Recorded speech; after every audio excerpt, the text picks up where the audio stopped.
cloud. Okay. And now the recording. Wow, wow, wow, wow, wow. And we have a thermometer here today. We have a new person today. Two people. Two new people. Oh, hello. Two thermometers. Hello. Very nice. Is it first time you ever kind of like being into a Dharma center, or you being on a Buddhist center? I've gone to Thailand a couple times. Yes, you've been. And you? I've also been to Thailand, but yeah, this is really my first exposure. Are you from England?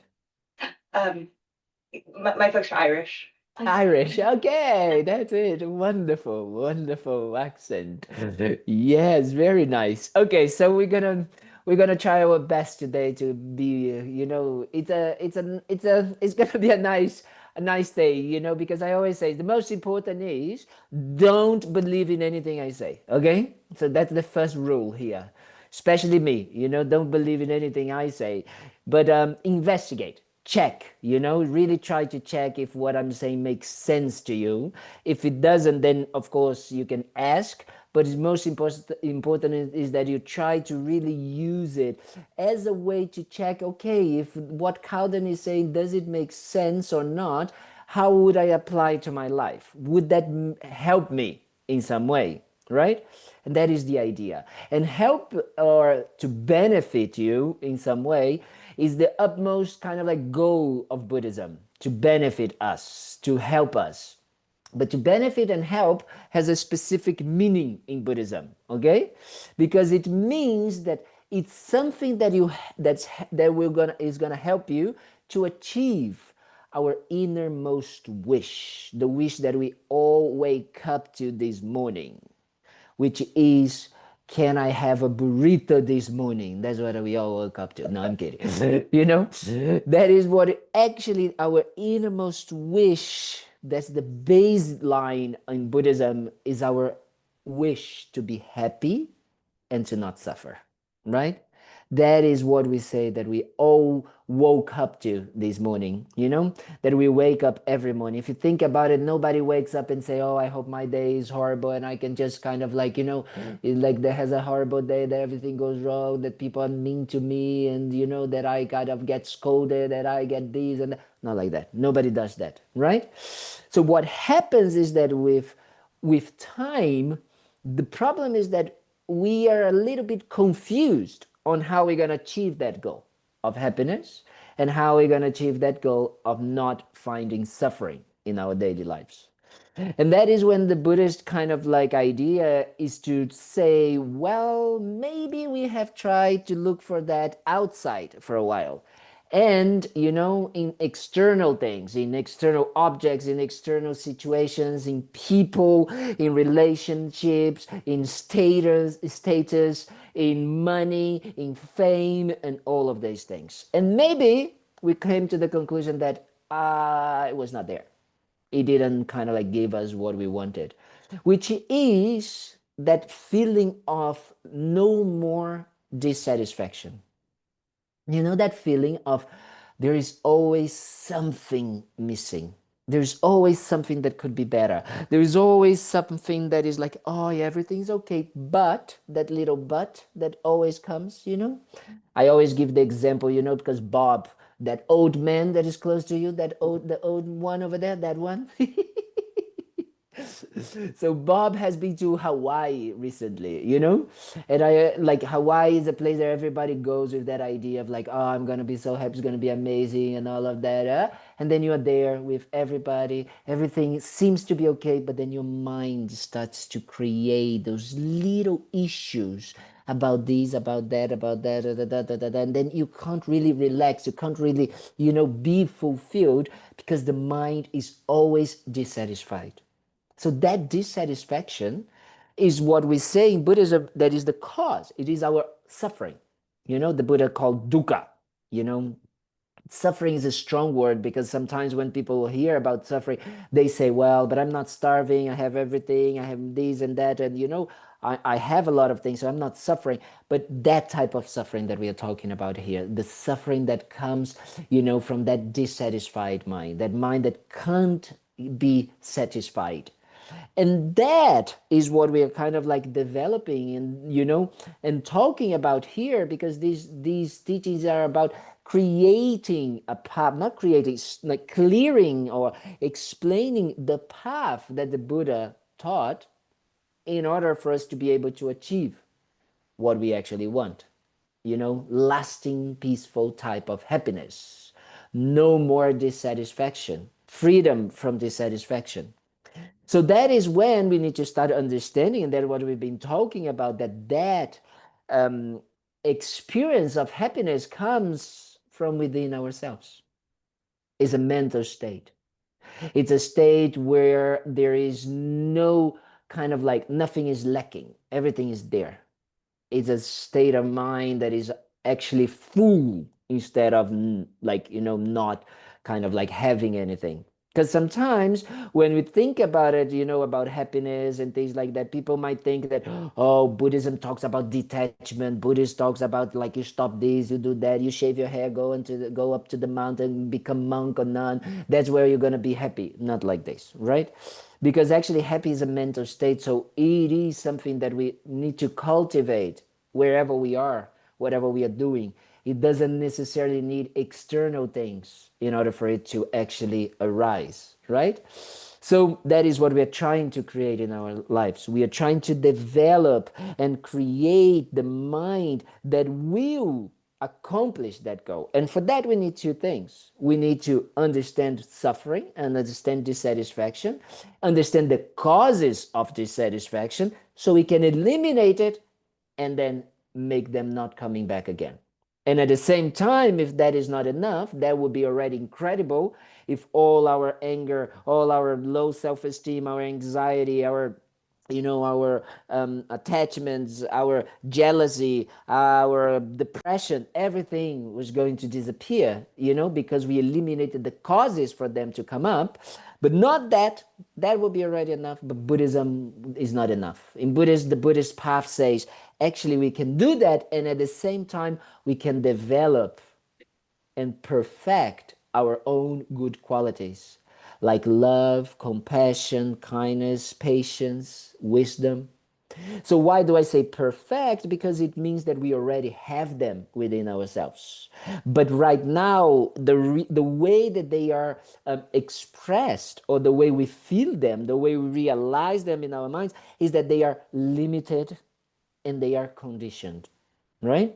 So that means that love is only good, or I'm only going to feel or express love towards you if you are nice to me, right? Normally that's how it goes. I am generous and kind and all of that because there's something in you that I really like, and then therefore I'm going to do that. So this is exactly the type of limitations that we want to eliminate. We want to feel love, compassion, kindness towards all. And for that, we need to then really develop a sense of understanding, you know, how we can develop those good qualities. But right now, what we've been talking about in the last few weeks is to really understand, you know, the suffering and the type of dissatisfaction that our mind starts to create. And especially we talked about what we call the negative emotions, right? So negative or disturbing emotions, they are called disturbing because they do two things to our minds.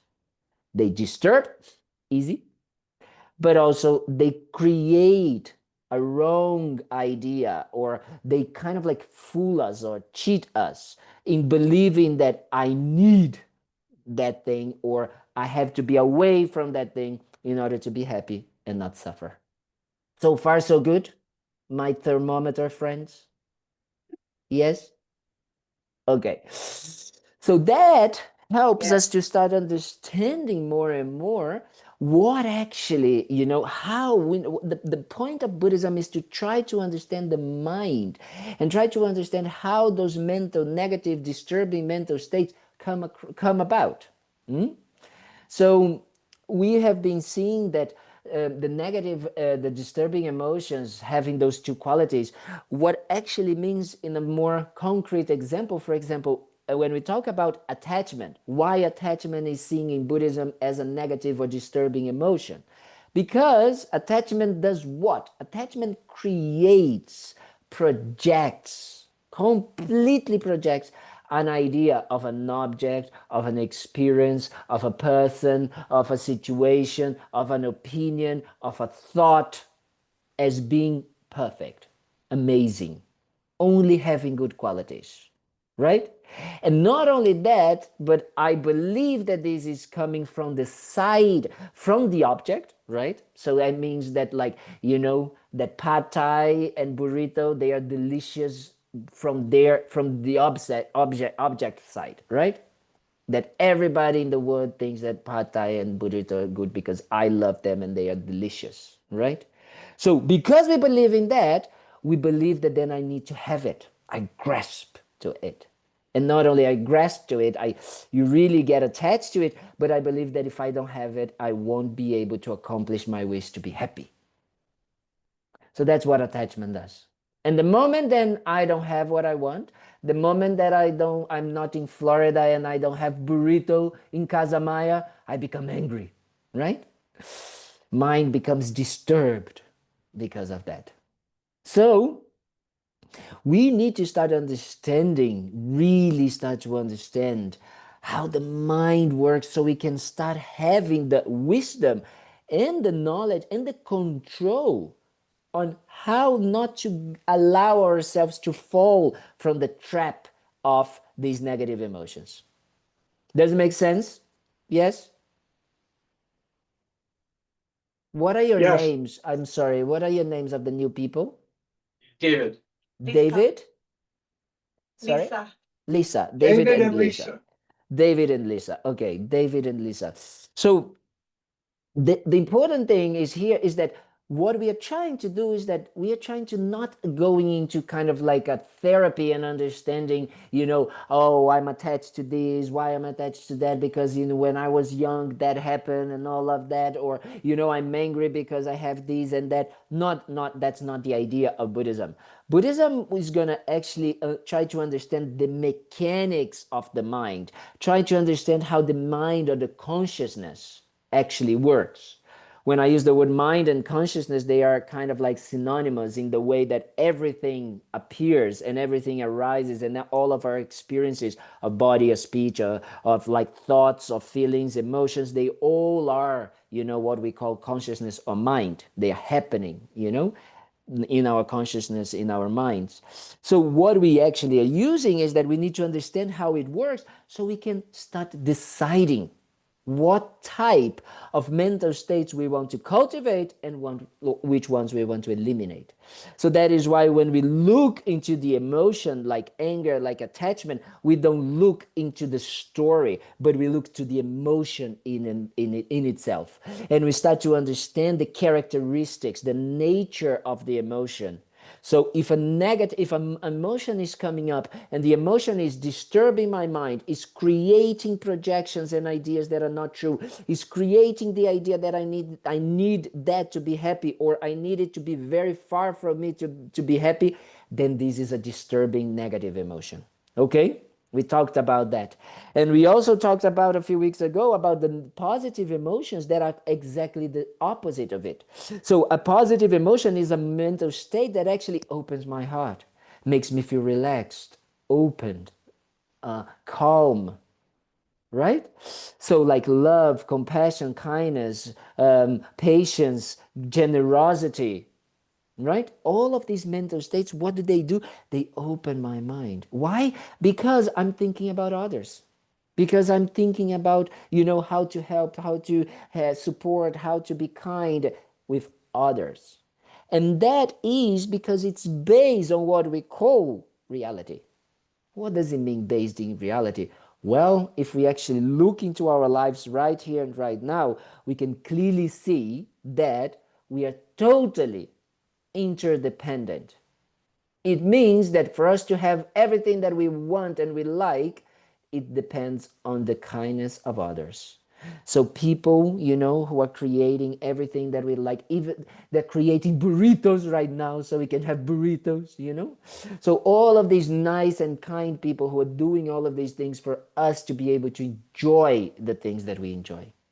So if that is that we have this interdependence, that means that why would us decide, why we would start to decide to actually create suffering for these people, right?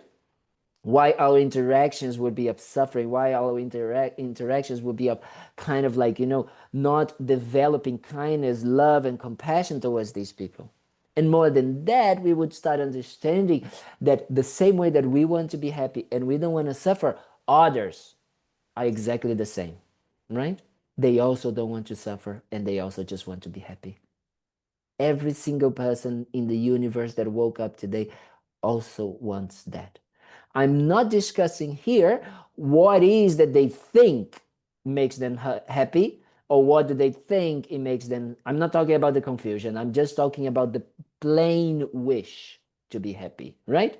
Because even someone that kills other people, they still believe that that will bring them happiness and not suffer, right?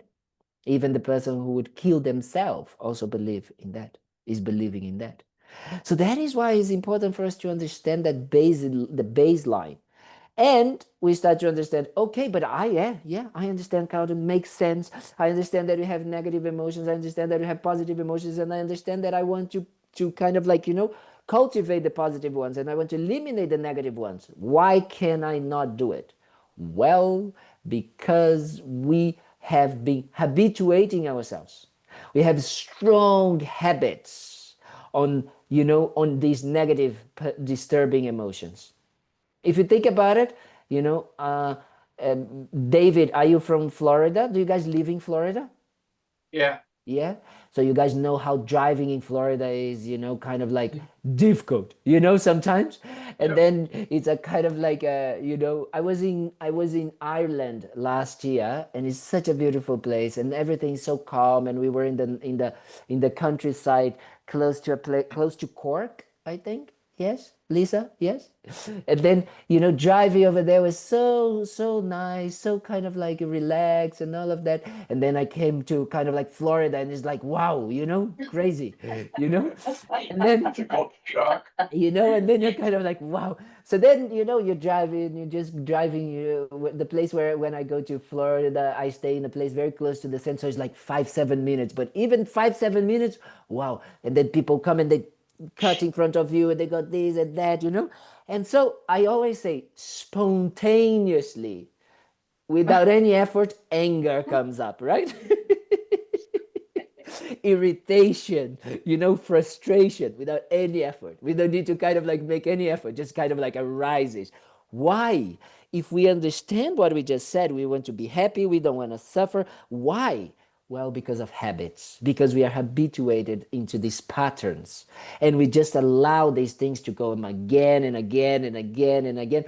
And because we don't pay attention and because we don't see them as being negative and being kind of like, our minds creating disturbance for us when we engage into them, because we don't see that, what we do, we just slide into them and we just repeat it again and again and again. And therefore, we create that kind of like dissatisfaction, that mind into ourselves, that kind of like negative experience for ourselves, right? Because if you think about it, when we are driving and someone cuts in front of you or does something crazy, blah, blah, blah, blah, blah, they are just going their lives and, and we stay in the loop of like, oh, but this person, you recognize that, when we do this sometimes, like, we do this. So that kind of like means that we are creating those mental states, those negative mental states, and the negative experiences that those negative mental states kind of like bring us ourselves. We are the ones. So what we need is that we need to kind of like develop ways to really not create, not allow ourselves to just react in that way, right? So we've been talking about it, and today we're going to talk a little bit about what I call kind of like factors that kind of like stimulate the arising of these disturbing emotions, right? And negative emotions. Of course, we have more extreme and kind of like external ones, and we have more inner kind of like, factors. And external ones, it depends and it varies a lot between people, right? Because we get triggered by anything to be honest, if we actually think about it. We don't kind of like just get triggered, of course, when someone kind of like, cuts in front of us when we are driving, or, when you're in 95 and there's a big traffic jam or something like that. Not like this, but actually with so small little things, Jack is not there. No, Jack is not there. So Jack is one No. of our people that once he told us the story that he kind of like he was trying to meditate and become more aware of his mind, and he always every morning he has porridge with raisins, right? And then one day he woke up and then he realized he didn't have raisins. Right? He didn't have raises, and how that started to really stress him out and make him kind of like angry about it, right? I always like to give the example when you go, especially in America, that you go to a coffee place and then you ask for, I don't know, whatever, and half milk, half these, all these half things. There's so many half things that we put on the coffee, and then kind of like it doesn't come in the way we like, and then we start to kind of like, it's trigger us, and then we already start to become agitated, right? So that is when we really need to start paying attention to the mind and to really start paying attention to the way the mind works, so we can start having a bit more of control on our minds, right? And controlling the mind in this sense is not something that is negative, because actually the only thing that we might be able to is to have certain type of control, because we don't have control of many things outside, right? We don't have control of the people driving. We don't have control of the people like that are serving us, we cannot go and say, oh, don't forget about it, I'll go and make my own coffee, like I don't like this, And not only that, it's just that wouldn't necessarily also bring that happiness that we want, right? Because maybe they don't have what we want and all of that. So that's what we need to kind of like start understanding and start really recognizing things that can trigger us, right? So this is what we call the factors. And one of the most kind of like, if we really look into it, like the outside factors, is what we call the contact. The first external thing is the contact with the object. Let's say like that, okay? That's what we call. That means that, for example, if someone has an addiction like alcohol or drugs or something like that, normally in the AAA meeting, double A, triple A, two A's only, no? AA meeting, AA meeting is kind of like they say that they should avoid, right? Going into places where there are alcohol and all of that. That is exactly the type of things that now I'm gonna start insulting everybody. In some ways, we are also like addictive people. We have addictions ourselves, right? So what we need to start realizing is to start paying attention to our addictions and start to check is like, maybe actually when I'm going into this, or when I'm doing that, when I'm doing this, when I'm seeing this person, I actually become agitated, and that doesn't actually bring a nice experience, even though we might think it is. But actually we can see that there's anger, frustration, there's attachment, there's craving, there is kind of like greed, right? So then what we need to start realizing is that maybe being in touch with that object, with that person, with that situation might not be the most beneficial for us. And if we can avoid, then we have to develop the wisdom to say, oh, maybe here I can't. I don't have the control of my mind right now. So it's better for me to just walk away, right? So we start actually develop certain understandings about the way our minds work, and we start to understand those and recognize those factors that triggers us, and how we're going to try to control our mind so we don't engage ourselves and allow ourselves to react with these negative emotions. Why? Because especially because the negative emotion, the disturbing emotion, like attachment, like anger, like frustration, like irritation, like impatience, all of these, first thing, it disturbs our minds right here and right now. But secondly, it creates the habitual tendency, the patterns for us to continue reacting again and again and again and again, right? So that's what we are trying to avoid. We are trying to be free from it. So sometimes we can't, right? Like just not be around people that trigger us, or in situations that kind of like we get very angry and all of that. We don't have that choice. So what we need to start doing is really checking, right? How can I be more aware when I encounter these people, when I am in these situations, when I have these objects, right? So I don't allow myself to be hijacked, to be controlled by those negative emotions, those disturbing emotions. That is the most important. Kind of like that is when the mind starts to really use what we have as a good way, as a beneficial, as a helpful way in order to achieve our wish to be happy and to not suffer. Right? The problem is that if we don't see it like this, if we think there was a woman a few Sundays back, I think it was when I was still there, so like not even a month ago, that she said, but sometimes it's so good to be angry, it's like good, feels good to be angry, And then as long as we think like this, then it's going to be very hard to let it go and to kind of like, decide to not allow ourselves to be triggered, or to not to create, really being creative, to kind of like get away, from these triggers, right? As long as we think like that, then but the more we kind of like start to recognize the negative results, or the negative aspects, or the disadvantages of following those negative minds of attachment, of anger, of all of that, then we start to say, I don't want to be triggered anymore. I don't want to get angry. I just don't want, right?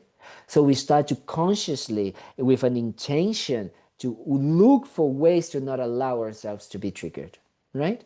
Does it make sense? Yes, so far? Yeah. David, Yes. Lisa? Yes, is it being any helpful so far? Yes? Okay, good. So that is important, that we start then to look into other things that really kind of like, trigger us. And one of the things that normally it is as well is normally also people, right? Be like people that influences us, or that we kind of like stay around. So I'm not saying that you should kind of like dump your friends and say, I don't like them anymore and they're bad to me and all of that. Not like this, but just start realizing your own decisions and your own way of acting, with your body, with your speech, and the way your mind is around some people. So you can start taking the decision of change, not trying to change them, not about that, right? But you start to changing and deciding the way you want to approach these things, right? These situations, these encounters, these relationships. And I always say is that, yes, sometimes you're going to have to be strong, and you're going to have to be courageous and honest, and to realize that it might not be the most beneficial, to hang out with this person or to that person. And not because they're bad people. No, it's because you don't have control of your reactions, right? You engage into negative habits, not them. They are not forcing you to do anything. So this is how we kind of like start really working in our minds and say, oh, wow, I can see I don't have so much control, but I want to. So I need to do something about it, right? So this is also very important, which I think is quite nice, because actually if you start changing a few of these behaviors and these actions, the relationships will change. And normally, if you change with that intention of, being a better person for yourself, means being someone that doesn't want to engage into these negative emotions, these negative mental states, the more we do that, the better we become for ourselves and for others. Okay? Bob Yes, has a question. Bob. So this has been a challenge of mine recently. I'm Okay. very conflicted when you talk about being for the benefit of everyone else, and walking away Yes. from friendships or relationships Yes. that no longer serve me, Yes. And when I'm around the person, I'm agitated by their disturbing negative emotions. But Well, I feel, you are disturbed by your negative emotions, not by theirs, but your negative emotions. well, their disturbing negative emotions trigger my disturbing negative emotions. Okay. Seriously. But I'm like, well, am I supposed to be with them anyway? Very Because I'm good. supposed to be for the well-being of everyone. So am I supposed Yes. to, in all fairness, sacrifice myself or be a Yes. martyr about this? Yes, very good question, Bob. Very, very good question. And that is here why it's so important that we understand the power and the evolution, let's call like this, or the building up of our intention, right? So the first thing that we actually need to develop before we jump towards the intention of wanting to be helpful and benefit everybody, right? Is actually we need to understand where we are at. I had a very special teacher that he told me once, he said, we always start from where we are at, right? And actually recognizing where we are at, it's extremely hard sometimes. Actually being honest and open to say, I'm actually quite irritated and pissed off with this person, right? Sometimes it's hard for us to just connect with that emotion because we have been suppressing, we have been trying to not, to negate, or we know because people say, oh, don't show your emotions, especially if you're in the UK, it's kind of like, no, don't show emotions like this, no? So it's kind of like these types of aspects is that we really need to be honest with ourselves. Because if we are not honest, then it's going to be very hard. And then what happens is that we can start bypassing what I call spiritual bypass of our emotions, and we just try to be the good person, the good, nice, the holy monk. Oh yes, oh I'm like this, oh like that. Not like this, right? This is stupid. That's not Buddhism. That's not Dharma. That doesn't help anyone, right? So what we need to actually start realizing is that first we need to acknowledge the dissatisfaction and the negative emotions and how they are actually making us suffer. That is very important, right? Recognizing how, that's why I said, our friend that said on Sunday, oh, sometimes it feels good to be angry or something like this. As long as we think like this, we are not ready. Forget about helping others. Forget about it, right? Because we are not being able to help ourselves. So we need to first really acknowledge that part, right? And once we acknowledge that those negative emotions, those negative mental states, those negative habits and patterns, they really are not helping us to achieve our aim of being happy and being free from suffering, then we develop what we call renunciation. I want to renounce those sufferings. That's what renunciation actually means, right? I want to be free from this. I don't want that for myself, right? So that's what really renunciation means. And renunciation doesn't mean you need to become a monk, a nun, or something, or renounce, stop walking, using anything, stop using iPhones or cars or whatever, watching Netflix, Instagram, not like that. Not like renunciation means I want to stop allowing myself to be hijacked and enslaved by these negative emotions and these negative patterns, right? These habits. I want to be free from them. So this is the basis. Once we decide that, then we can start doing what we call turning ourselves towards others. If we don't do that, it's going to be very hard for the way we're going to actually start turning towards others.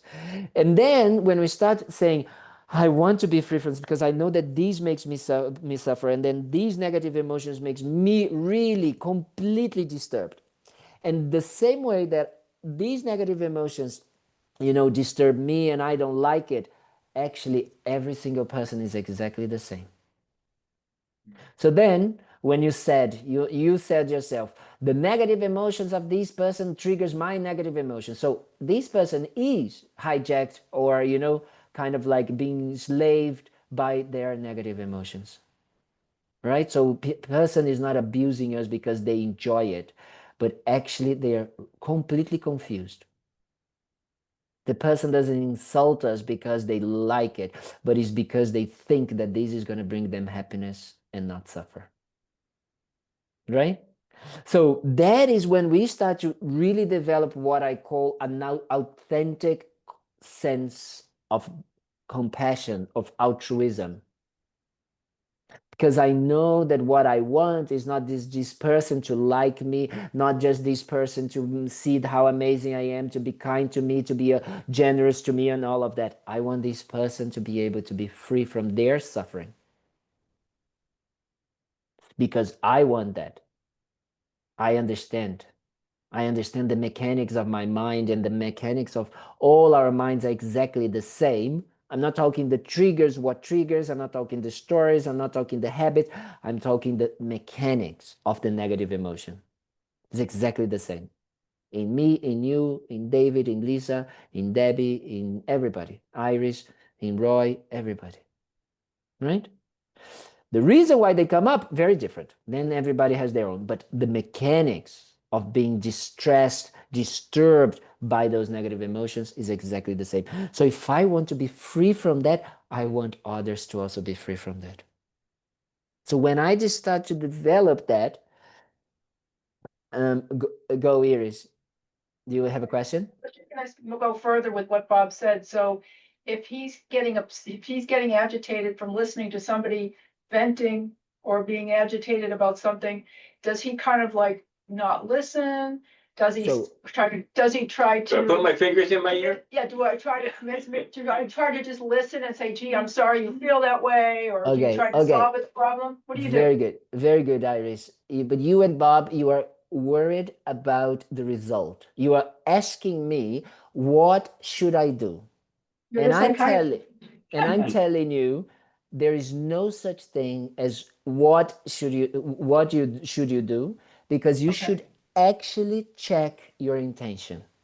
And Okay. that is where I'm trying to go to, because when I start to see that this person is actually screaming or angry or saying something mean, if I understand from that intention that I want to help this person to not create the habit of having anger in their minds, then I'm going to do whatever it is in my creative and whatever I can do it to try to help this person. And this might be walk away. This might be get out of the situation. This might be saying, I'm so sorry, but I don't want to hear. Whatever it is. Okay. But becoming is because the intention is what matters. Right? Okay. It's not the result. The result will come if the intention is there. That cause and effect is so important for us to understand. So the more I actually put into practice that intention, so the first intention I didn't finish, but is like when I start looking towards others, there's two intentions that can be there. One, it's not to harm them. Okay? That is the first more like basic level. So that means that I can see that this person is freaking out and is just completely exploding and being completely kind of like blah, blah, blah, blah, blah, blah. So I'm just gonna try my best to not go an eye for an eye, or I'm gonna just try my best to not allow my patterns of being rude or kind of like my speech to be cutting, like as I can be, to make sure that I don't harm this person. Because this person is not doing that towards me because they are crazy and thinking that they want to suffer. No, they are doing that because they believe that whatever they are doing to us is going to bring them happiness and not suffer. Right? If you have that understanding in your mind, then you're going to be creative in whatever way is needed to not harm them. Okay? So that is kind of like the baseline of what the altruistic mind, the compassionate mind can actually help. Second, if we actually can build up from understanding our own suffering, understanding how the negative emotions work, understanding that when we are hijacked, by them, we actually are more confused and wanting to be happy and not suffer, but we go to the opposite, right? If we understand that, then I want to make sure that this person doesn't suffer. And then if I'm actually able, I'm going to even try to help them. But that is the third step on the ladder. So the problem is that we normally go to that result. I just want to fix. And normally doesn't help. And then what happens is that, but I had so good intention. I just wanted to help, right? And the person doesn't like me. The person tells me that I'm wrong, or the person didn't say thank you, and the person didn't say that, because the intention was not to actually benefit and help, was about us, right? Because if there is something expected in return, it is not an altruistic mindset, right? Does it make sense? Yes. Does it help? Yeah, could I ask, Yes, just going back a few minutes to not bypass our own emotions Yes. spiritually, you said it's not therapy, so like you're acknowledging the reaction, but you're not going into stuff from your past or a story, but so it's, you're not suppressing it, but you're not really tying it up to, well, it's because this person, my mom did this or this, like, so You're yeah, not going into the story of the emotion. You're just seeing the emotion for what it is, right? So it's kind of like, I know it sounds like a little bit kind of almost it does look like funny, but it's like actually it's just anger, or actually it's just kind of like, remember we were talking one day and I said, well, you should be, you might be angry about that, and you said, oh no, and then you started to actually think and realize that, oh, anger was there, right? Because you started to understand, because we know we've been describing what is anger, what is the nature of anger, what is the definition of anger, how is anger works, and then you start to actually acknowledge that that mental state that you were feeling was angry. I'm not saying that anger doesn't mean that you were shouting or anything like that. Remember the words that you guys taught me, nuances of anger, right? It's like the different colors and the kind of like a little bit like lighter and all of that, all of these are part of the negative emotion. So what happens is that what we normally do when we feel those negative emotions, okay, we kind of like have as I call it, coping mechanism with that emotion, right? A habit to deal with that emotion. A coping mechanism or a habit is just the same in that way. A habit. So that means that when I start to get angry, I see myself as a calm person, so I shouldn't feel angry. I start with this, should not, should that, So then I start to put myself into that limiting box that I cannot have that emotion. Therefore, I'm going to suppress it. I'm going to pretend that it's not there. I'm going to do something else. I'm going to create, or I'm going to do the opposite. Like, for example, I start to get angry at myself and I start to have a low self-esteem. And then I start to be what? The way I deal with the low self-esteem, I become arrogant, right? Is the opposite of it, right? To kind of like counterbalance, because I don't want to feel that negative emotion. So everything that is kind of like coming as a reaction of not allowing the emotion to just be there and seeing for what it is. Because the moment that I see from where it is, and what I'm saying, see it from what it is, I'm not saying engaging, and I'm not saying like analyzing it in the way of the story. Okay, you analyze the emotion, but not necessarily the story. And then, more important, I'm not saying that we should express it, because the more we express anger, the more we create a habit to be angry and to express anger, right? So what I'm actually talking about is that an awareness that mental state that I am feeling, that I'm clenching my fist, that I'm clenching my jaw, that I'm kind of like this, that is called anger, and I'm feeling it. It's there already, as the Dalai Lama, when we are studying the 8 verses, remember on Thursday, the Lojong, the mind training text, and the Dalai Lama in a commentary that I received from him, and then I also read it recently again, to prepare, because I don't know anything, so I'm just like a blah blah blah here. But you know, but I saw His Holiness talking about that again, and it was so beautiful, because I talk about that when my own experience, which is the manifested emotion. We need to talk about the manifested emotion. If we are not, then we are just bypassing, right? If we are just jumping from the way I'm gonna kind of like, not allow myself to feel and to really engage into that emotion, to transform it, right? Is gonna be to think about others, say, oh yes, how are you? Oh yeah, I'm gonna need to be good. Oh yeah, no, okay, no, it's not, no, you can like say whatever. No, I'm gonna be fine. I'm gonna be relaxed and all of that. No, sometimes, you need to punch someone in the face. Don't say that the monk said that, but that's the idea. It's like sometimes, like punching someone in the face might be the way to help them, right? But if you're doing that out of anger, it's never gonna work. But if you're doing it out of that intention to really help and stop that person from committing, negative emotions for themselves, then you would have the kind of like the clarity. Your mind is going to be so clear that this is going to help. No doubts. So that we need to do first with ourselves. That's why I always say that what we need to do is I call develop our inner wisdom. Right? It needs to come from our own experiences. Okay?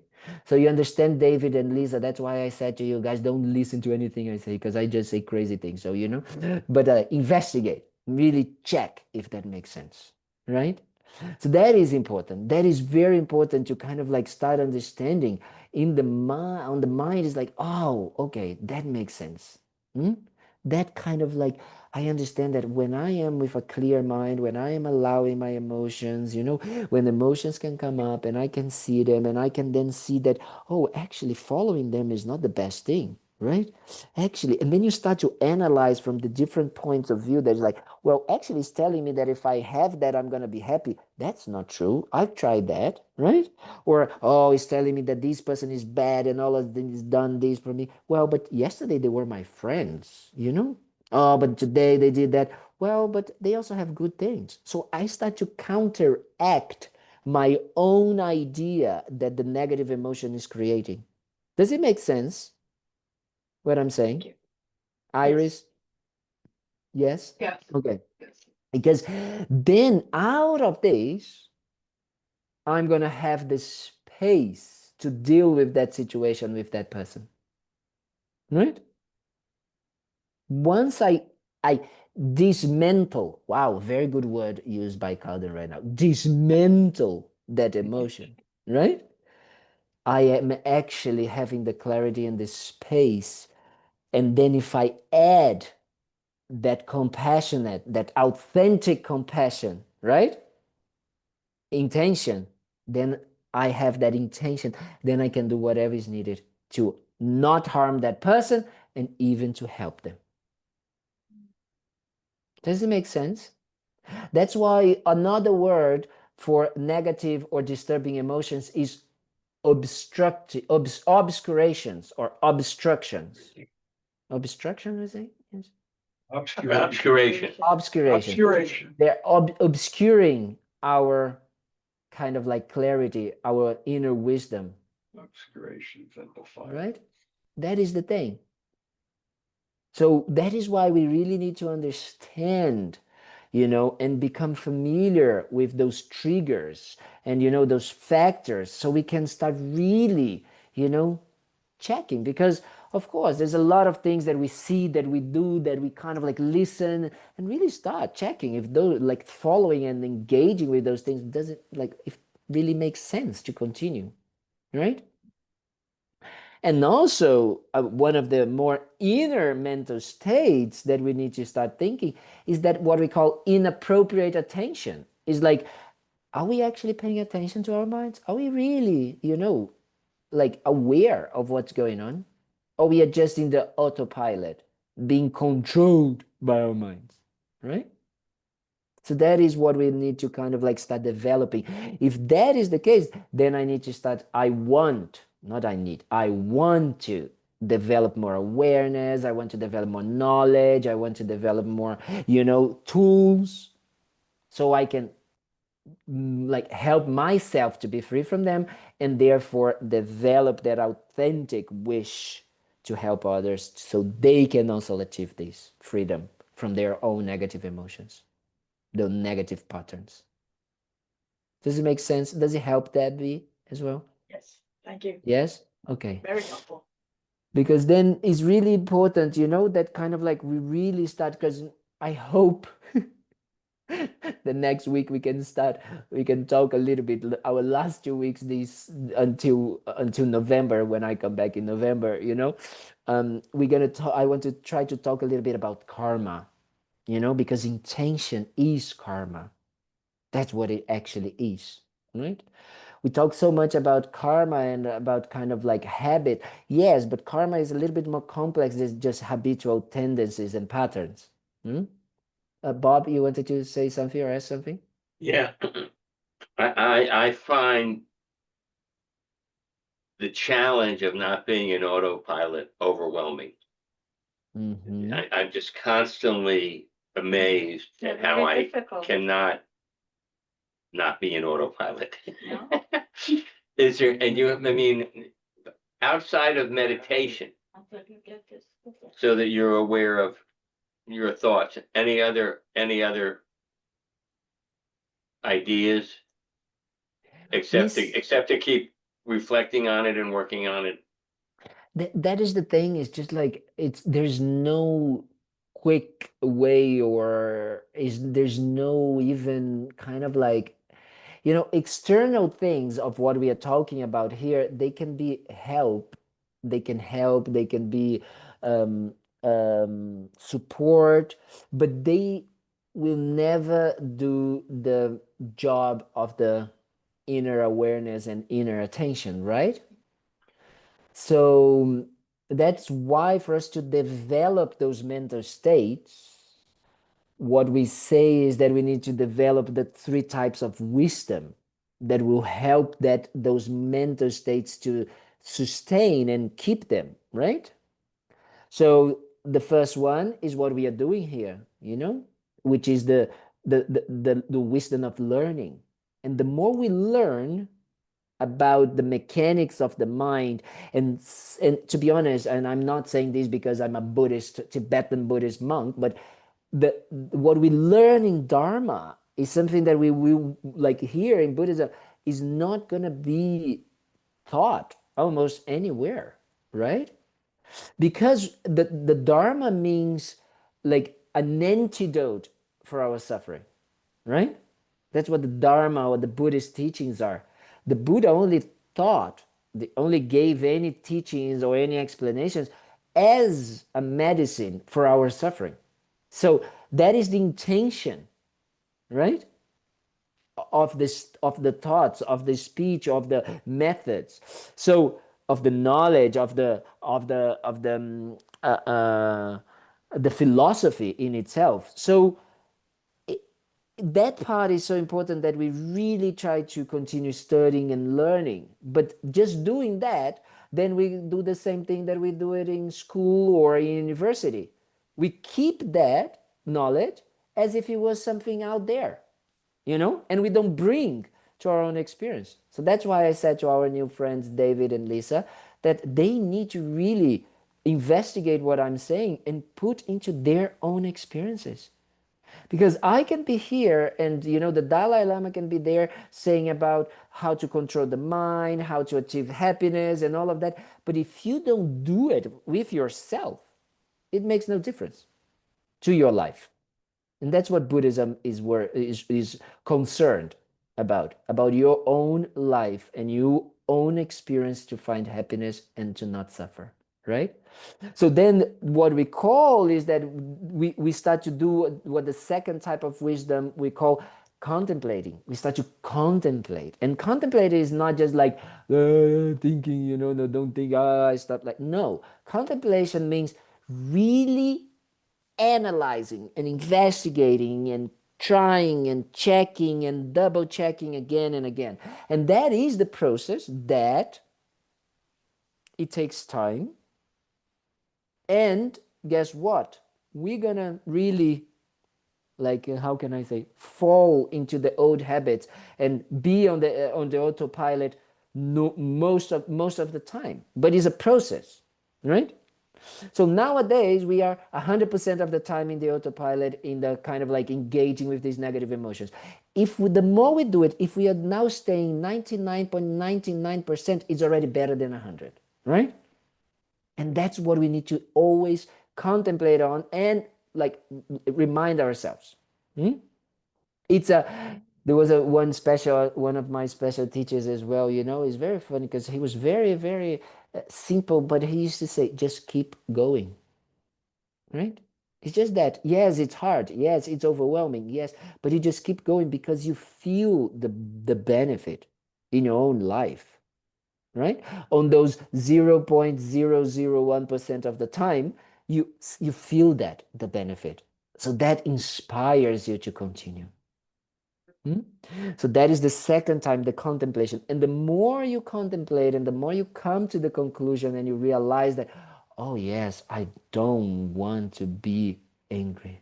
It's really something that I don't want. So when you come to the conclusion, then the meditation really helps.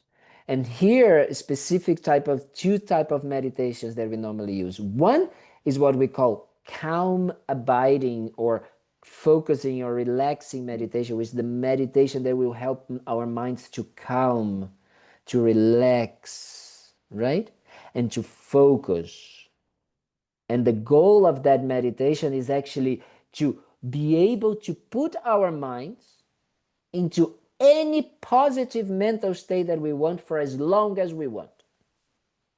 So right now, if we're going to try to meditate, I'm going to say, to everybody, and especially our friends David and Lisa, I'm going to say, okay, just, concentrate on the breath. And then what's going to happen? You guys are going to see your minds going everywhere but the breath, right? The mind is going to go into the future, into the tomorrow, into the present, into the past, into this and that, because we don't have control.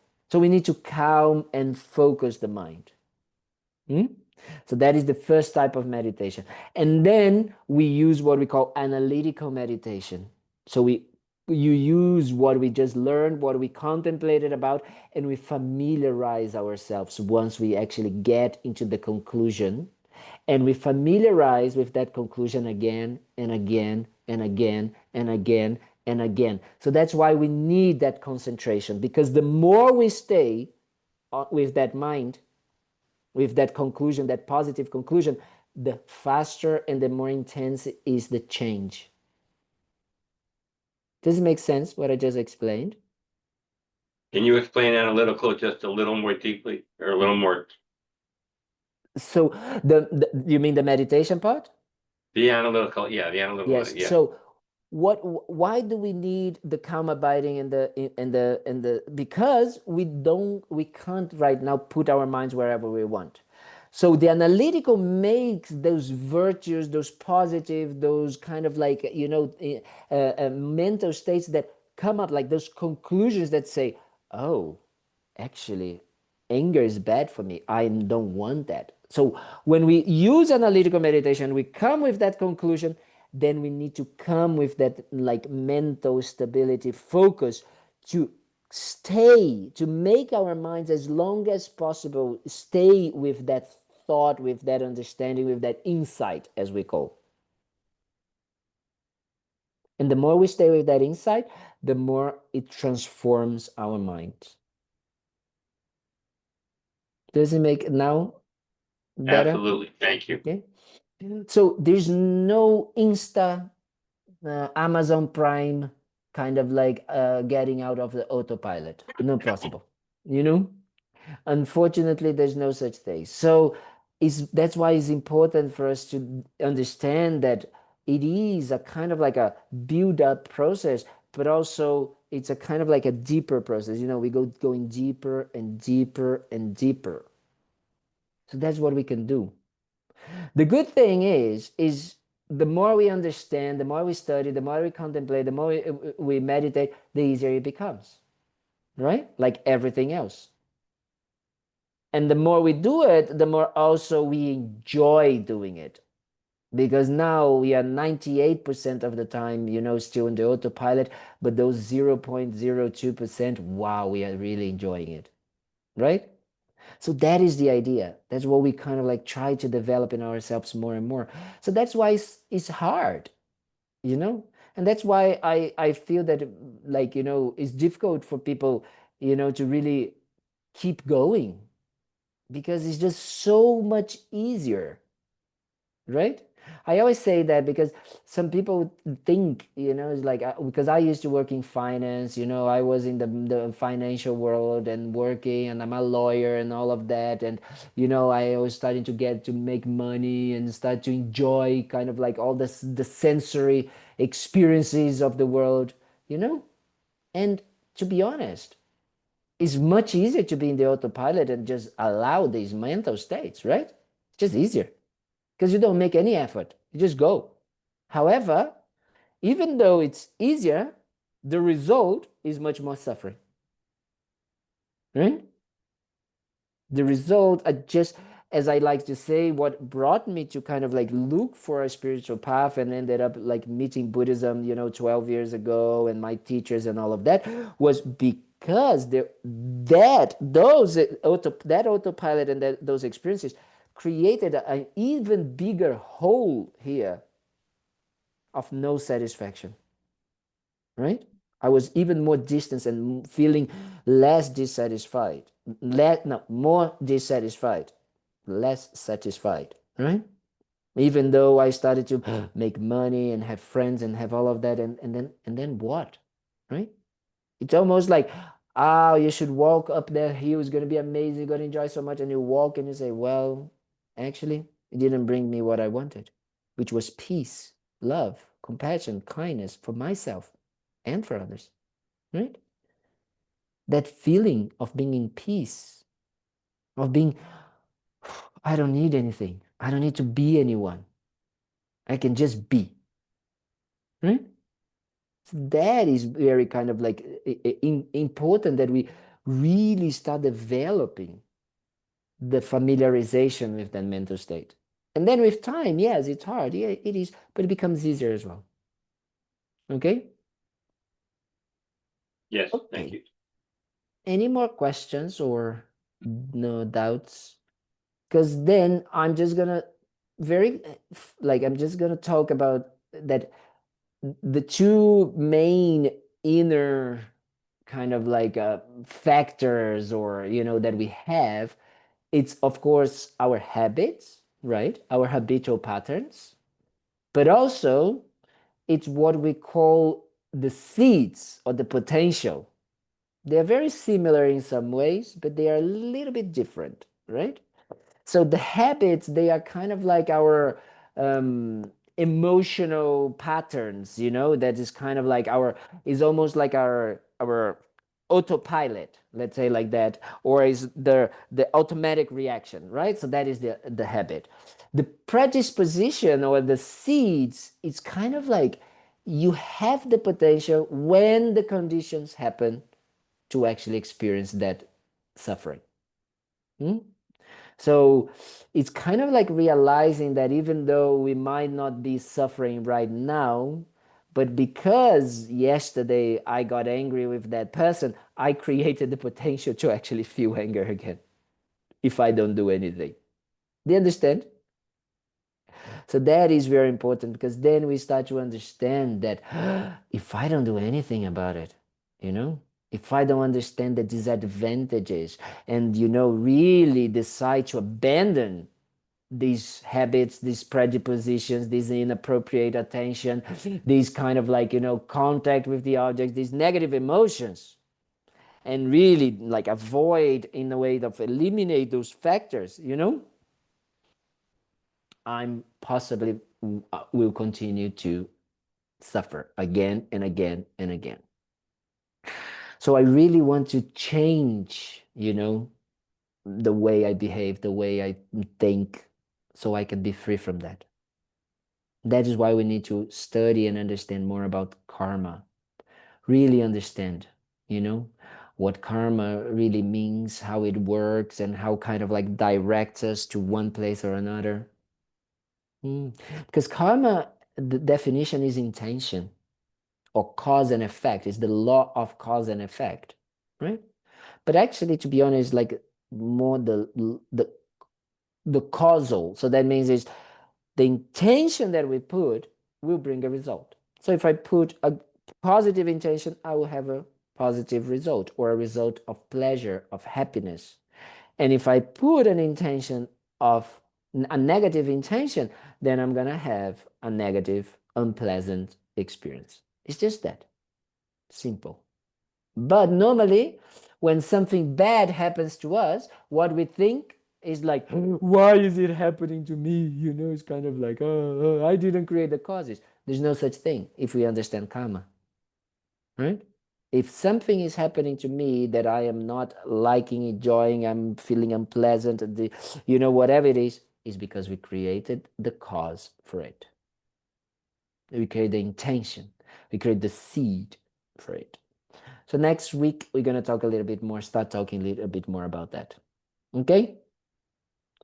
Any questions? David, Lisa, any questions or any doubts or any comments, consideration? No, thanks a lot. Yes?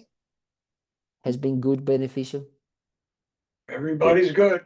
It was great.